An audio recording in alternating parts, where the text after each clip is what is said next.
आप चाहे मोदी समर्थक हों या फिर मोदी की नीतियों विचारों के विरोधी, लेकिन अगर आप उत्तराखंडी हैं तो कल के दौरे के लिए आपको प्रधानमंत्री का धन्यवाद करना चाहिए। ये धन्यवाद इसलिए नहीं कि उन्होंने यहाँ कई वादे किए, इसलिए भी नहीं कि उन्होंने उत्तराखंड आकर पिछली सरकारों पर हमला बोला और अपनी उपलब्धियां गिनाई। ये धन्यवाद इसलिए कि उन्होंने वो काम किया जो पिछले प्रधानमंत्री कभी नहीं कर पाए। 12 अक्टूबर को प्रधानमंत्री नरेंद्र मोदी उत्तराखंड के उस इलाके में पहुंचे जहां आज तक कोई भी प्रधानमंत्री नहीं पहुंच पाया।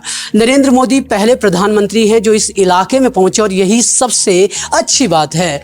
ये बात अच्छी इसलिए है क्योंकि उनका ये दौरा अब इस घाटी में रहने वाले लोगों की जिंदगी बदल सकता है। उनका ये दौरा सीमावर्ती इलाकों पर बसे हमारे पहाड़ी भाई बहनों का जीवन बदलने की तरफ एक सराहनीय कदम है। राजनीति के चश्मे को अगर उतार कर रख दिया जाए तो प्रधानमंत्री नरेंद्र मोदी का इस घाटी में पहुंचना यहां रहने वाले लोगों के लिए वरदान साबित होगा। जी हां, वरदान। अब ये कैसे होगा, इसी का विश्लेषण हम कर रहे हैं इस रिपोर्ट में।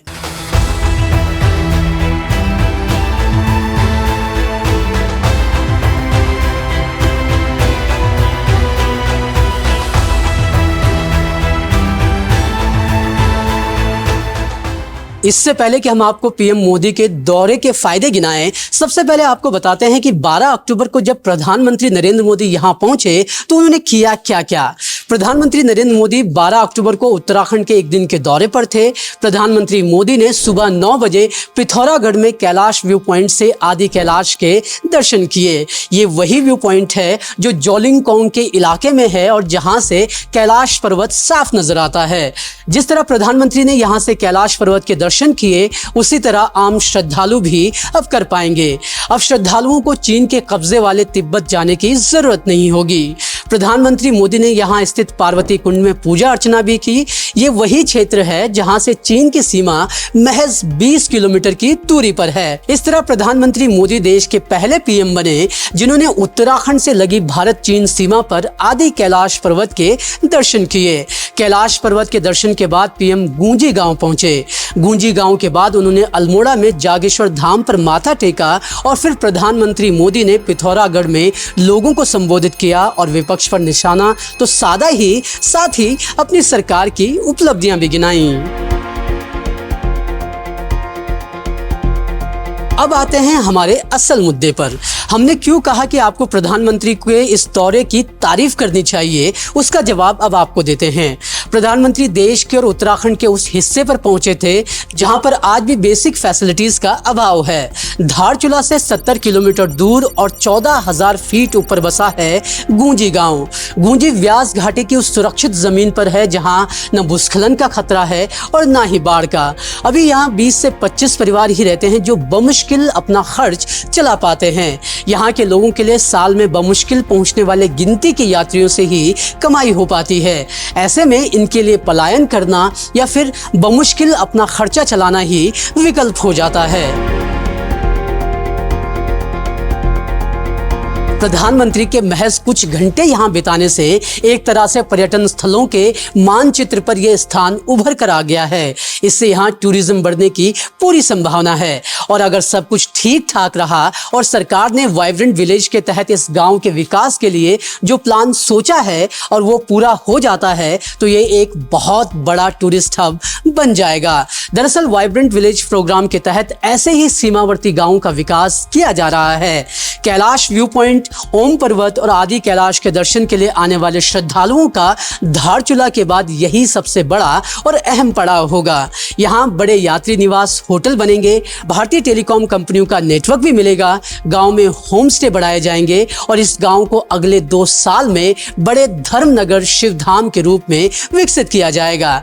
राज्य सरकार अगर इस प्लान पर ईमानदारी से काम करती है तो गूंजी की तरह ही दूसरे सीमावर्ती गांवों की सूरत भी जरूर बदलेगी और ये बदलाव टूरिज्म में बढ़ावा करेगा।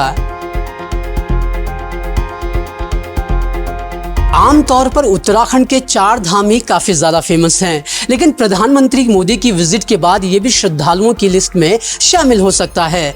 ऐसा नहीं है कि यहाँ अभी यात्री नहीं पहुंचे, लेकिन प्रधानमंत्री के यहाँ पहुंचने के बाद ये चर्चा का विषय जरूर बन गया है और जिन्हें इस स्थान के बारे में पता नहीं है उन्हें भी इसके बारे में अब पता चल चुका है। तो यहाँ भी यात्रियों की संख्या बढ़ने की पूरी उम्मीद है और कुमाऊं का जगन्नाथ धाम जो है पूरी दुनिया में फेमस होगा। ऐसा नहीं है कि ये पहली बार है जब प्रधानमंत्री मोदी के आने से उत्तराखंड के टूरिज्म को बढ़ावा मिला हो। प्रधानमंत्री नरेंद्र मोदी ने जब केदारनाथ का दौरा किया, यहाँ उन्होंने एक गुफा में ध्यान लगाया, तो उसके बाद वो गुफा भी टूरिस्ट के लिए एक आकर्षण का केंद्र बन गया और अब लोग 1000 रुपए के करीब चार्ज देकर यहाँ पर ध्यान लगाने के लिए आते हैं। उत्तराखंड के लिहाज से जब भी कोई नई जगह पर्यटकों के मानचित्र पर उभरती है तो वो यहाँ की इकोनॉमी के लिए काफी ज्यादा फायदेमंद साबित होता है, क्योंकि उत्तराखंड की अर्थव्यवस्था काफी ज्यादा टूरिज्म पर ही निर्भर है। तो इसीलिए हमने कहा कि आप मोदी के विरोधी हो या समर्थक, उनके उत्तराखंड के कम जाने जाने वाले यानी लेस नोन स्थानों को दुनिया के बीच पहुंचाने के लिए हमें उनका धन्यवाद करना चाहिए।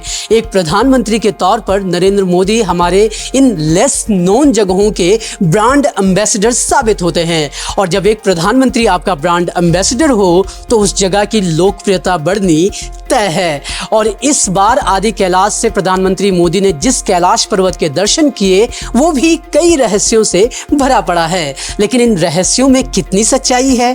क्या सच में ऐसा है कि कोई इस पर्वत पर कभी चढ़ नहीं सकता? कैलाश पर्वत से जुड़े हर सवाल का जवाब हमने आपको अपने मेन YouTube चैनल की इस रिपोर्ट में दी है। तो अगर आप कैलाश पर्वत के रहस्यों का सच जानना चाहते हैं तो इस रिपोर्ट को जरूर देखें और साथ ही अगर आपको हमारा काम पसंद आए तो हमेशा की तरह गुगुती न्यूज़ को लाइक, शेयर और सब्सक्राइब करना ना भूलें, क्योंकि ब्रेकिंग न्यूज़ के शोर में आपके काम की बात लाने की कोशिश करता है गुगुती न्यूज़। धन्यवाद।